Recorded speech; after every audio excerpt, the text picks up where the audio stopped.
जिंदगी हर किसी को एक जैसी खुशियां नहीं देती। कुछ लोग संघर्षों के साथ ही बड़े होते हैं। ऐसे ही मानसिक चुनौतियों और अस्थिर दिमाग वाले न जाने कितने सारे लोग आज भी रोड रास्तों पर अपना जीवन गुजारा करते हुए पाए जाते हैं। ऐसे अस्थिर दिमाग वाले लोग जब अपने घरों में बोझ दिखने लगते हैं, तभी उसका पारिवारिक रिश्ता छूट जाता है और वही लोग रोड रास्तों पर भटकते हुए अपना जीवन गुजारा करने पर मजबूर हो जाते हैं। मानव परिवार ट्रस्ट ऐसे लोगों को रेस्क्यू कर उसे आश्रय प्रदान करता है। ऐसे बेसहारा लोगों का स्वागत अपनापन और संरक्षण के साथ किया जाता है। उसे मिलता है एक नया परिवार।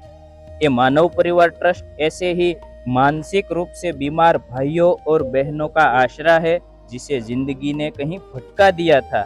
यहाँ मिलता है भोजन, स्वास्थ्य, प्रेम, देखभाल और उससे भी बढ़कर जीने का एक सहारा।